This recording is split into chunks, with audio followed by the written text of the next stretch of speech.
Hi. It was doubles all round when a couple of days ago, Ricky Jones, a suspended Labour councillor, was found not guilty of encouraging violent disorder by a jury of a speech he made last year at an anti-racism rally in the streets of Walthamstow, East London. And it was tears and rage all round, with James Cleverly, Shadow Community Secretary, calling the verdict perverse, with predictably Farage labelling it as two-tier justice.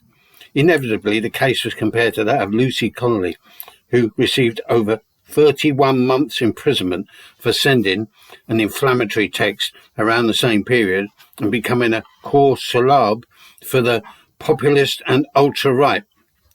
Connolly pleaded guilty in the hope of a reduced or possibly a non-custodial sentence.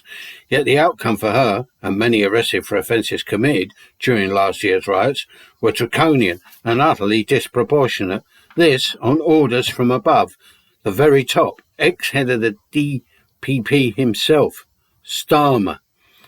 The defendants were threatened with remand in custody if they pleaded not guilty, so they never had a jury trial, unlike Ricky Jones, who, apart from pleading not guilty, had a year to prepare his case and get the best legal advice and support, owing to his contacts in the trade union and political world. And so, those caught up and charged in last year's riots were given these sentences to act as a deterrent, rather than, in many cases, a punishment that may have fitted the personal circumstances and actual offences of those hauled up before the courts for what amounted to summary justice.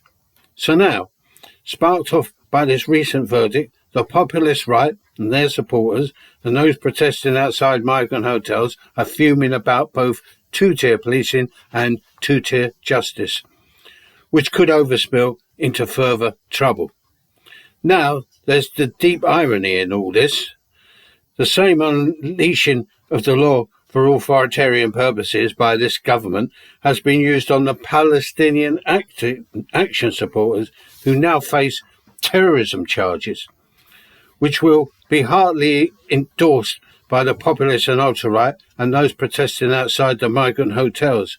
And we could end up with the prisons jam-packed with both sides of this political and social divide shouting at each other from different wings of the prison. Bye.